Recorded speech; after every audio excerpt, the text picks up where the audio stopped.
Madam గారు చెప్పండి, దేశీ నేత మా జగన్మోహన్ రెడ్డి, మా జగన్ అన్నయ్య దేశీ నేత, మా నాయకుడు ఫోటో పెట్టుకుంటే ప్రపంచంలో ఎక్కడికి వెళ్ళినా కూడా ఓట్లు పడిపోతాయి, ఆ ఓట్లు మూలాన్ని గెలిచి సీఎంలు కూడా అయిపోతున్నారని చెప్పి ఒక సీఎం ఇంకో సీఎం ఫోటో పెట్టుకొని తిరుగుతా ఉన్నాడని చెప్పి మాట్లాడుతూ ఉన్నారు. పక్కన వైజాగ్ లో ఉన్న తల్లిని గెలిపించుకోలేని వాళ్ళు ఉట్టికేగనమ్మంట స్వర్గానికి ఎగిందంట. పక్కన తల్లి వైజాగ్ లో ఉన్న విజయమ్మ గారు పోటీ చేస్తే కనీసం గెలిపించుకోలేని మనిషి ఈ రోజు మాట్లాడారు. మరి ఫోటో పెట్టుకొని, ఫోటో కాదు మన ఎలక్షన్ ఆంధ్ర రాష్ట్రంలోనే ఫోటో కాదు మనిషే తిరిగాడుగా. మరి 11కి ఎందుకు పడిపోయాడు? కండువాలు మనిషి జెండాలు పట్టుకొని తిరిగి పరిగెడితేనే లేదు సినిమా. పక్క రాష్ట్రం గురించి మీకు ఎందుకు ఉలుగు? పక్క రాష్ట్రం వెళ్ళి మాట్లాడుకోండి. ఈ రాష్ట్రంలో ఎందుకు వచ్చింది మాకు ఈ తలకాయ నొప్పి? మరి అంటే ఇక్కడ గతంలో కూడా ఆయన మాట్లాడారు, ఒక మనిషి మొహం చూస్తే ఏ కంపెనీ వస్తుంది, చంద్రబాబు నాయుడు మహారవిందం చూసి ఏ కంపెనీ రాదని చెప్పాడు జగన్మోహన్ రెడ్డి గారు సాక్షాత్తు. మరి ఈరోజు నిన్న చంద్రబాబు నాయుడు గారు కలెక్టర్ సమావేశంగా చెబుతారు, రోజుకొక కంపెనీ, నెలకొక 10 MOUలు చేసుకుంటాం, ఇంకో పక్కన వారానికి 2-3 కంపెనీలు తీసుకొస్తామని చెబుతాను. నిజంగా ఆ పరిస్థితి రావడానికి గల కారణాలు ఏంటంటారు? గవర్నమెంట్ ఆ దిశగా పనిచేస్తుంది అంటారు. గవర్నమెంట్ దిశగా పనిచేయడం తర్వాత సంగతి. ముందు ఏ రోజైనా సరే టెలికాన్ఫరెన్సులు కానీ కలెక్టర్లతో మాట్లాడడం కానీ ఈయన ఎప్పుడైనా చేసాడా జగన్మోహన్ రెడ్డి? సలహాదారులు పెట్టుకొని సలహాదారులు పరిపాలన చేయడం కానీ డైరెక్ట్ లైవ్ లోకి వెళ్ళి మాట్లాడారా? లైవ్ లో మాట్లాడితే ఇంగ్లీష్ ఏం మాట్లాడాలో తెలియదు. దానికైనా అసలు కాన్ఫరెన్స్లే ఉండేవి కాదు. మేము ఈ రోజు ఏ న్యూస్ చూసినా ఎదురుగుండా కనిపించేది కలెక్టర్లతో కాన్ఫరెన్స్ లో చంద్రబాబు నాయుడు గారు. మీ ప్రభుత్వంలోని అదే గత ప్రభుత్వంలోని జగన్ గారి పరిపాలనలో ఏ రోజైనా టెలికాన్ఫరెన్సులు కానీ కల్పించా? ఈ రోజు అభివృద్ధి అనేది కంపెనీలు పరిగెట్టుకొని వస్తున్నాయి. ఎందుకంటే ఈ రోజు నీకు కొత్త ఏమో, నువ్వు 5 సంవత్సరాలు ముఖ్యమంత్రివే, నీకు కొత్త, ఆయనకి కొత్త కాదు. ఇవన్నీ దూది పిందులతో సమానం చంద్రబాబు నాయుడు గారు. ఎందుకని అంటారు ఆయనకి అంత దూది పిందులు సమానం అంటున్నారు? అంత ఎందుకని అంటారు? ఆయన అనుభవమైన వ్యక్తి అండి. ఈ రోజు హైదరాబాదు అంత ప్రపంచ స్థాయిలో చెప్పుకుంటున్నారు అనేసి అంటే ఈయన వల్ల కాదా? అసలు కొండలు గుట్టలు రాళ్లతో ఉన్న హైదరాబాద్ ని ఈ రోజు శరవేగంగా పరిగెడుతుంది. ప్రపంచ పటంలో గుర్తింపు అనేది వచ్చింది చంద్రబాబు నాయుడు గారి వల్ల. మీ నాన్నగారు బతుకుంటే మీ నాన్నగారు చెప్పేవారేమో ఆయన ఘన చరిత్ర, పాప ఆయన బతికిలేరు, గొడ్డల పోటుతోనేమో బాబాయ్ చనిపోయారు, చెప్పేవాళ్ళు నీకు ఎవరు లేరు. విజయమ్మ నేను మీ చెల్లిని బయట దోస్తారు, నీకు చెప్పేవాళ్ళు ఎవరు ఉంటారు? ఆ ప్యాలెస్ లో పబ్జీలు ఆడుకోవడం. ఈయన నాలెడ్జ్ ఎంత వరకు ఉందంటే మొన్న అమరావతి తీసుకొచ్చి దేదీప్యమానంగా పార్లమెంట్ లో బిల్లు ఏదో, అంటే నాకంత నాలెడ్జ్ లేదు, ఏదో బిల్లు ఏదో ఆమోదం అయితే దేశానికి రాజధాని కావాలి కానీ రాష్ట్రానికి రాజధాని అక్కర్లేదన్న గొప్ప ముఖ్యమంత్రి. ఈయనకి మాత్రం రాష్ట్రానికి ఒక ప్యాలెస్ కావాలి, ఈయన ఎక్కడ ఉంటే అక్కడ ప్యాలెస్ కావాలి, రాష్ట్రానికి మాత్రం రాజధాని అనేది అవసరం లేదు. అది అంత గొప్ప ముఖ్యమంత్రి గురించి మనం ఏం మాట్లాడతామండి? కంపెనీల గురించి ఆయనకి ఏం తెలుసు? మరి ఇక్కడ అంటే నా కంపెనీ, నేను తీసుకొచ్చిన కంపెనీలు రెడ్ చోరీ పాల్పడుతున్నారని చెబుతా ఉన్నాడు కదా. మరి పదే చెబుతా ఉన్నారు వాళ్ళ నాయకులు. మా నాయకుడు వస్తేనే ప్రాజెక్టులు కానీ కంపెనీలు కానీ వస్తాయి, వీళ్ళుండి చేసింది ఏమీ లేదు, అదే వీళ్ళు చెప్పుకుంటూ తిరుగుతూ ఉంటాం తప్ప వీళ్ళకి ఏం చేత కాదు. ప్రపంచ సీఈఓగా చెప్పుకునే చంద్రబాబు నాయుడు వల్ల ఏమి కావట్లేదు, ఈ 2 ఏళ్లలో కూడా తెచ్చింది ఏమి లేదని మాట్లాడుతూ ఉన్నారు.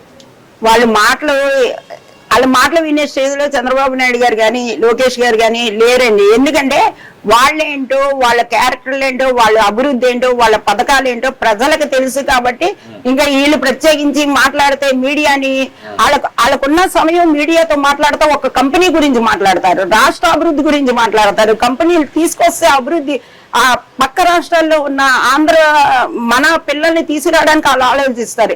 ఇలా వేస్ట్ గా కూర్చొని వేస్ట్ సొల్లు కబుర్లు చెప్పేంత తీరిక చంద్రబాబు నాయుడు గారికి కానీ లోకేష్ గారికి కానీ పవన్ కళ్యాణ్ గారికి కానీ లేదు.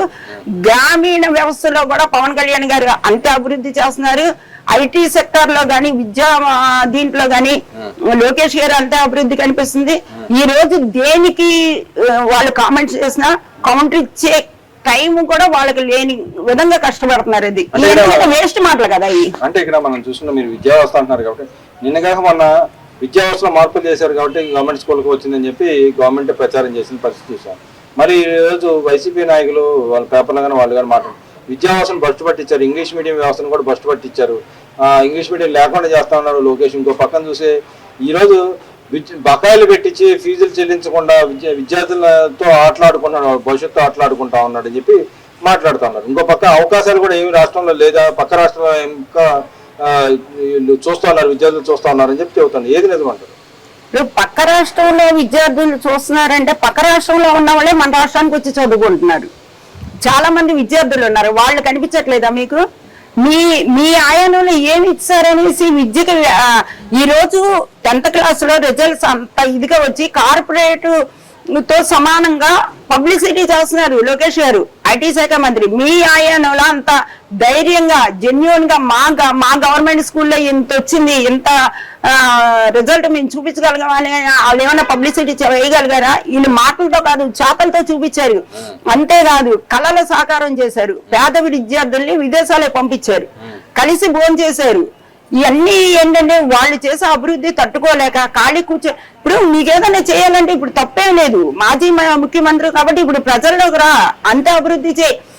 ఆయన స్వార్థపూరిత రాజకీయాలు చేస్తాడు కాబట్టి జగన్ అలాగే మాట్లాడతాడు.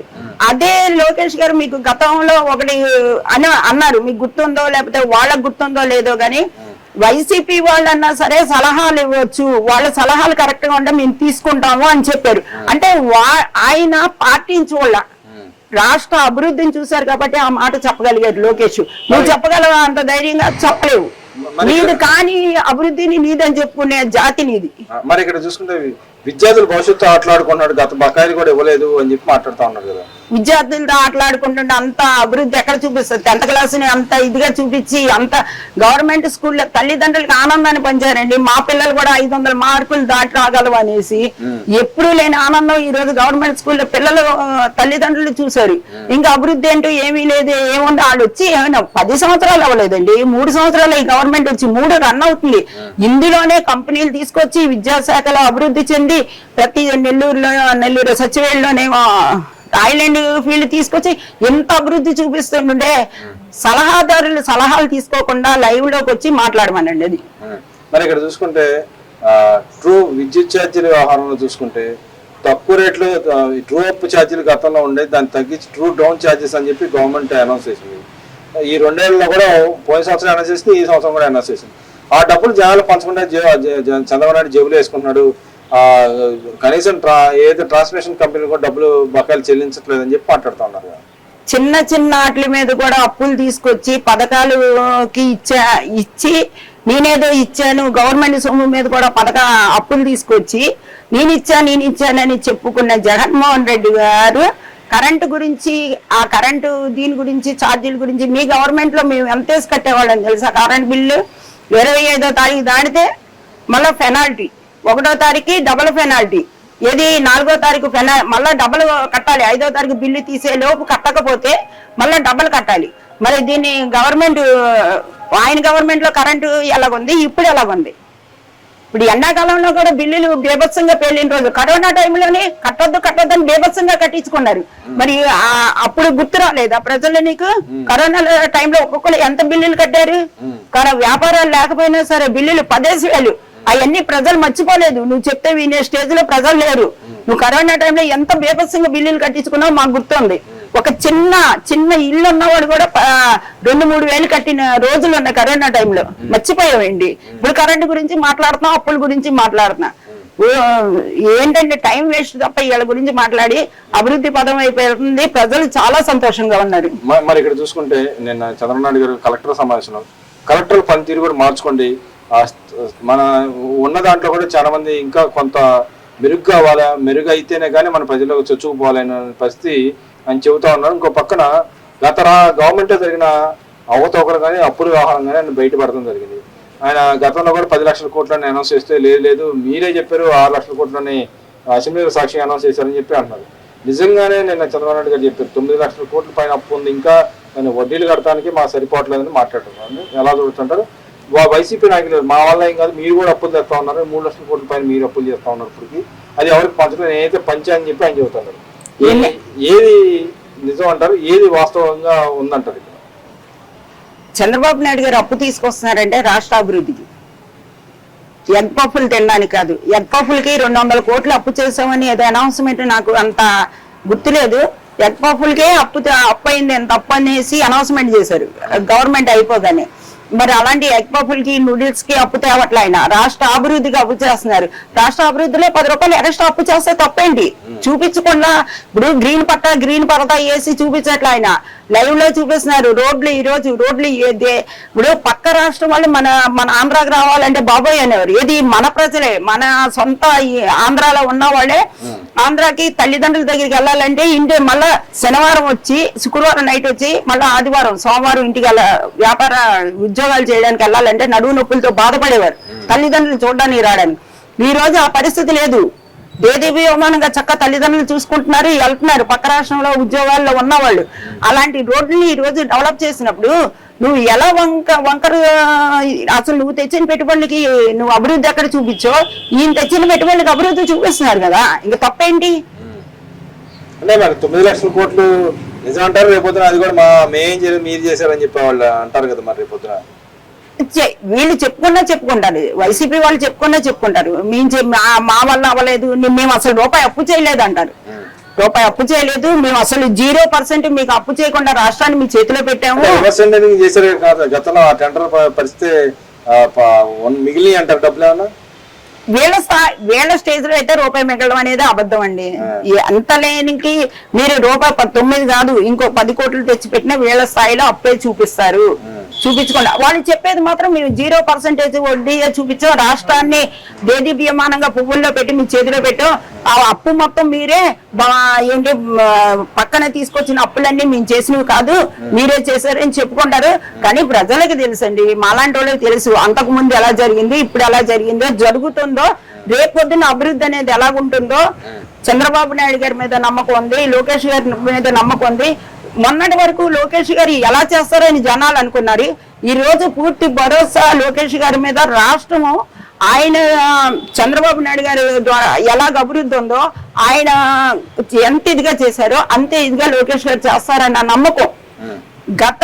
మళ్ళా వచ్చే 10 సంవత్సరాల్లో మనం హైదరాబాద్ సిటీకి ఈక్వల్ కాదు, దానికి ముందు పరిగెడతాం. అది మరి అదే చూస్తుంటే దేశంలో కానీ రాష్ట్రాల్లో కానీ కొత్త వారికి అవకాశాలు అంటే కొత్త జనరేషన్ అవకాశాలని అందిపుచ్చుకోవడానికి అవకాశాలు కల్పిస్తున్న ప్రజలు ఎలా చూడుతున్నారు? నిజంగానే పక్క రాష్ట్రాల్లో ఎలక్షన్ల వ్యవహారంలో కూడా చూసుకుంటే కొత్త నాయకులకి కొత్త వాళ్ళకి అవకాశం ఇవ్వటాన్ని ఎలా చూడొచ్చుంటారు? కొంతమంది బాధితులకు కూడా కోల్కతా లాంటి రాష్ట్రంలో కూడా బాధితులు కూడా గెలిచిన పరిస్థితి ఎలా చూడొచ్చు అంటారు? రాష్ట్రంలోని దేశంలో